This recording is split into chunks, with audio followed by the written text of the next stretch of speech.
Hola queridamente, muchas gracias por seguir en este espacio. Vamos a darle continuidad a esta tercera y última parte del análisis de esta bella obra, Historia de la Masonería en México, de José María Mateos, donde sin lugar a dudas hemos estado transmitiendo diversas bases con las cuales el rito nacional mexicano ha sido forjado. Asimismo, si analizamos su progresión a lo largo de la historia, debemos crear el criterio correspondiente al respecto si esas mismas bases con las que el rito fue creado al día de hoy tienen esta hermosa continuidad que le dio vida.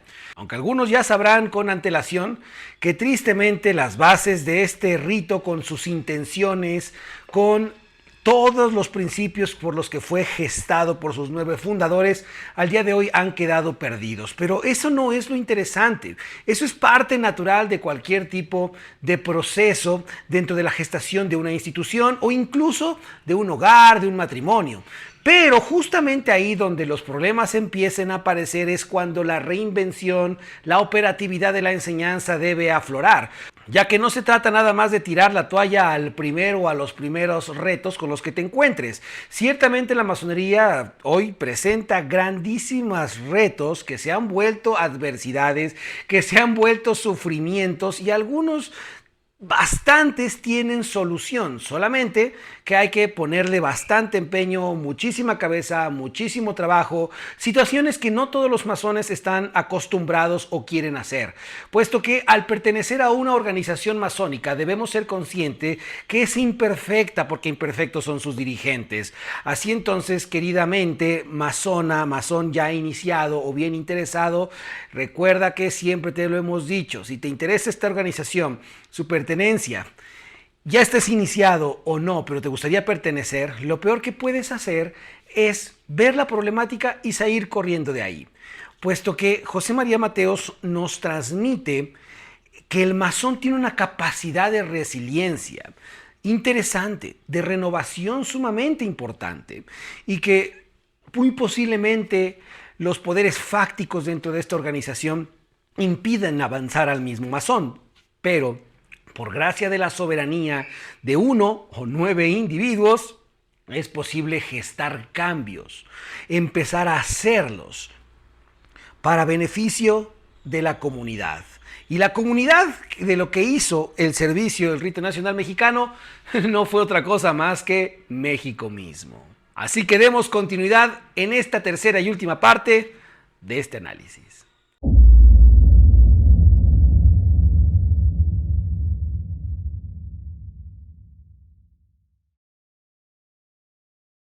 Dentro de las vastas justificaciones que dio el Rito Nacional Mexicano, o sus fundadores, mejor dicho, consiste en el hecho de que tanto en las logias yorquinas como en las logias escocesas de aquel tiempo, como las de ahora, y de varios ritos, la obtención de la iniciación, el aumento de grados se daba de manera arbitraria, una cuestión realmente o de compadrazgo o de conveniencia, porque ya inicié al político tal, porque ya inicié al empresario tal, a la persona con determinada influencia. Eso se da hoy todavía.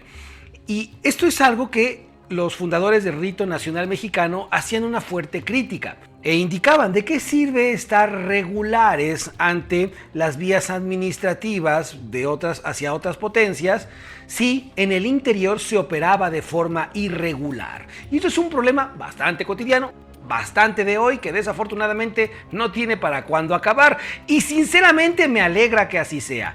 ¿Por qué?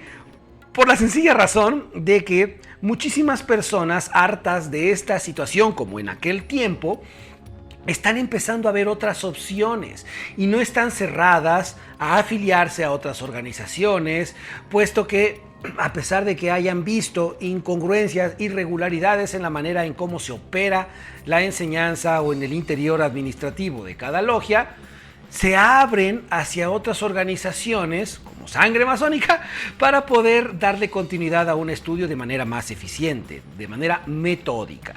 Así que no te olvides de suscribirte al canal, visitar nuestro Patreon por si te interesa, si eres iniciado o no, selecciona ahí el nivel que más te gustaría pertenecer, apoyarnos y al mismo tiempo recibirás las instrucciones correspondientes según así lo hayas decidido. En los capítulos sucesivos de este libro, al último que analizamos, encontramos diferentes referencias sobre personajes que influenciaron a la vida política, social, económica, cultural de México. Muchos de ellos, la inmensa mayoría, iniciados dentro de la masonería. Hoy día tenemos algo muy curioso. Ya los dirigentes o los líderes de cualquier tipo de sector social ya no nada más son masones o incluso ni siquiera lo son. Algunos son budistas, otros yogis, otros chamanes o practicantes de o estudiantes de alguna metodología como la cábala, el yoguismo, el vedantismo, etc.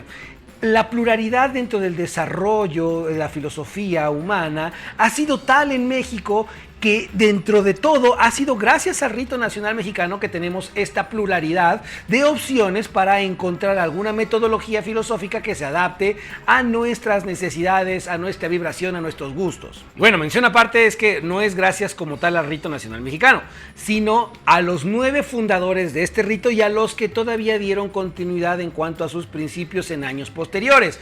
La tarea que corresponde al análisis de hoy es determinar si actualmente hay alguien dentro de este rito nacional mexicano que verdaderamente esté haciendo cambios de trascendencia, no nada más esté teorizando o especulando o quejándose al respecto de cómo debe ser el gobierno o un gobierno o la situación actual del país. ¿Qué soluciones se están encontrando hoy?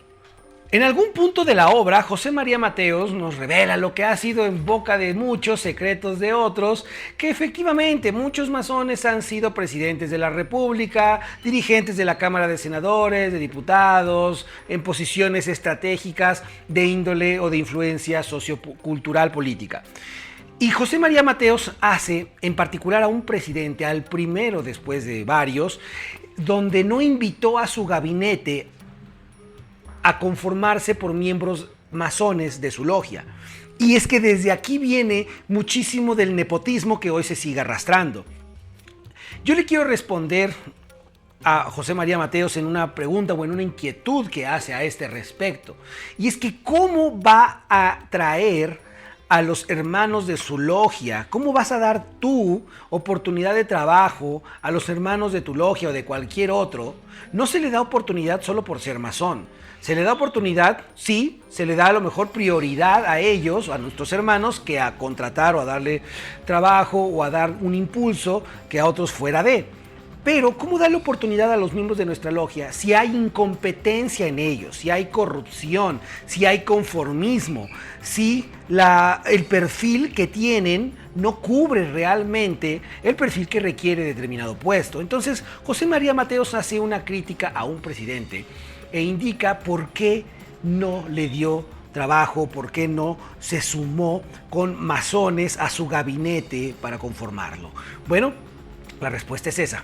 Hubo determinado declive dentro de la preparación política, dentro de la preparación profesional. Se empezaron a traer personas del extranjero más capacitadas, se empezaron a dar oportunidades en puestos de servicio público a no masones para ejercerlos. Esto actualmente ha escalado a niveles de corrupción más grandes, puesto que se le ha empezado a dar determinados poderes, determinadas posiciones de toma de decisión e influencia a hijos, amigos, familiares en lo general. Nuestro gobierno contemporáneo y todavía mucho antes ha venido arrastrando este tipo de prácticas. Y el influyentismo y el nepotismo familiar va a ir con incremento de una vez, te lo aseguro. Lo más curioso de todo esto es que el mismo pueblo lo permite, y es que a todas luces hay familiares que ocupan cargos políticos o de influencia, o bien ejercicios del poder sin tener ningún título oficial, y que el pueblo al enterarse incluso hasta los defiende. Bueno, ahí se lo dejo al pueblo bueno, sabio y justo. Actualmente se considera bastante que los masones deben estar desprovistos de todo conocimiento político, de toda instrucción dentro de sus logias políticas. Y ya hemos criticado bastante esta cuestión con dureza y también dado pruebas de que esto es un absurdo. Pero bueno, hay gente que lo sigue validando, porque como son logias blancas, como si un trabajo iniciático no estuviera implicado en asuntos sociales y por lo tanto políticos. Pero bueno, cada quien, recuerden que esas son creencias. Dice aquí en la página 56 de la edición que ya te he presentado: el rito nacional mexicano adopta en todas partes el plan político a programa de reformas, formado por los hombres del progreso, el cual debe iniciarse cuanto antes en las cámaras, por los masones que a ellas pertenecen, aunque hasta ahora no ha pasado de un pensamiento, pero que estando basado en los principios que inculca la masonería, el rito debe redoblar sus esfuerzos para establecer y hacer que tenga su efecto bajo las bases en que ésta concibe y son: 1. Libertad absoluta de opiniones y supresión de las leyes represivas de la prensa. 2. Abolición de los privilegios del clero y la milicia. 3. Supresión de las instituciones monásticas y de todas las leyes que atribuyen al clero el conocimiento de negocios civiles como el contrato de matrimonio. 4. Mejora del estado moral de las clases por la destrucción del monopolio del clero de la educación pública. 5. Abolición de las penas capital para todos los delitos políticos que no tuvieran un carácter de asesinato de hechos pasados. 6. Garantía de la integridad del territorio por la creación de colonias que tuvieran por base de idioma, usos y costumbres mexicanas. Esto es lo que debe hacer una logia de carácter político, no partidista, de carácter político. He asistido a determinadas logias políticas y no son más que vituperios hacia el poder reinante, no son más que ataques hacia gobernadores, pero no hay ninguna influencia. O sea, ¿cómo les explico? Es prácticamente como un club de señores y señoras ya viejitos que solamente se quejan, algunos políticos que viven del pasado y es que en mis tiempos era diferente porque ahí, no sé, los principios. ¿Y qué? ¿Y qué? Con esa experiencia asesora y forja a las generaciones contemporáneas para hacer un crescendo de lo que se supone que tú sabes hacer. Pero bueno, esto es interesante. Podemos no tener una influencia política a la envergadura que aquí se nos trabaja o se nos plantea. Pero sí existen políticas sociales que podemos hacer dentro de nuestra familia, una política familiar que aprender a operar, una política vecinal, una política laboral, una política empresarial. Pero, y esto en la masonería, en cada logia, se debe transmitir. No es necesario llegar y transformar al gobierno estando en la posición más alta, porque de hecho después te darás cuenta que siendo presidente de la República, tú no mandas. Eso a lo mejor algún día indicaremos cómo funciona. Pero en el ámbito más bajo sí tenemos la capacidad para hacer transformaciones y brindar en la política social, en la política económica, hijos plenamente educados para que eviten el despilfarro, para que eviten el incremento de violencia hacia sus mujeres, el incremento de mujeres que tienen títulos universitarios y que no ejercen a causa de determinadas subyugaciones, entre otras cuestiones. Con esas políticas puedes empezar, querido hermano, pero sabes, lo más seguro es que no lo hagas. ¿Por qué? Porque o no te lo enseñan, o lo ignoras, o no te interesa sencillamente.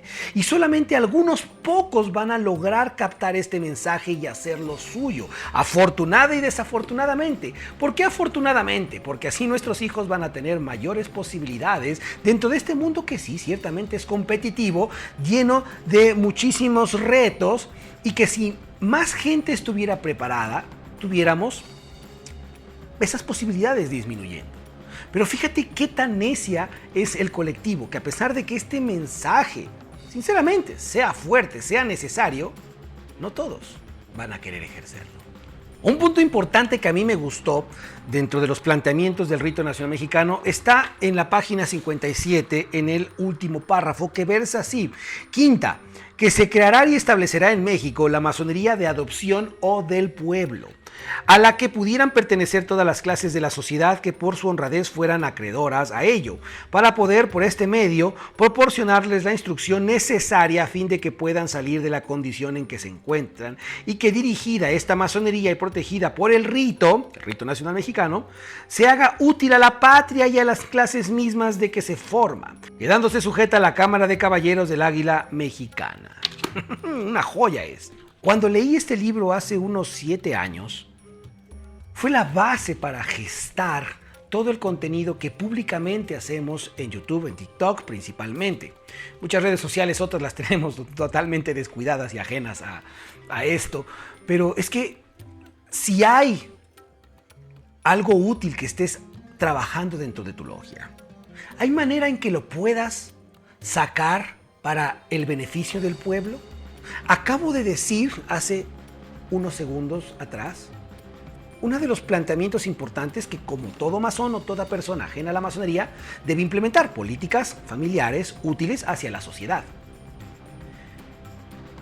Lo que hacemos en nuestro perfil de Patreon, lo que hacemos en este canal Masonería Operativa en YouTube, lo que hacemos en Sangre Masónica en TikTok, es lo que aquí sugiere, lo que aquí nos indica.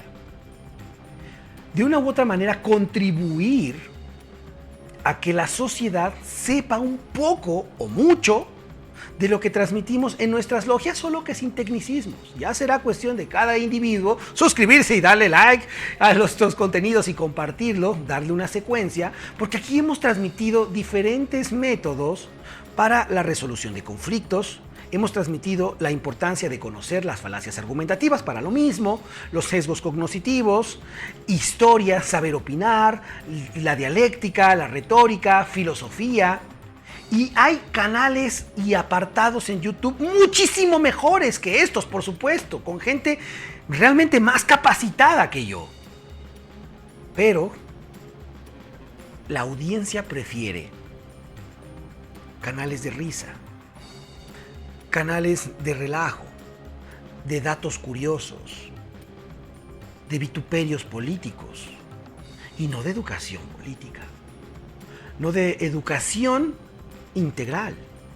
Entonces, nos damos cuenta que el problema nunca fue la televisión. El problema nunca fue el acceso bajo que la gente tenía a la información que le ayudará a desarrollarse. El problema en sí estriba en algo más de fondo, que el día en que te des cuenta, sabrás que muchos de los problemas, de los sufrimientos por los cuales te encuentras en estos momentos inmersos, son responsabilidad enteramente tuya. Queridamente, muchas gracias por seguirnos en este análisis de esta obra. Vamos a darle continuidad en lo particular. En todas sus hojas, planteamientos, propone este libro de estudio dentro de tu logia, contigo mismo, con tus hijos que están en edad escolar, en edad secundaria. Hazlos leer este libro y que conozcan sobre la historia mexicana.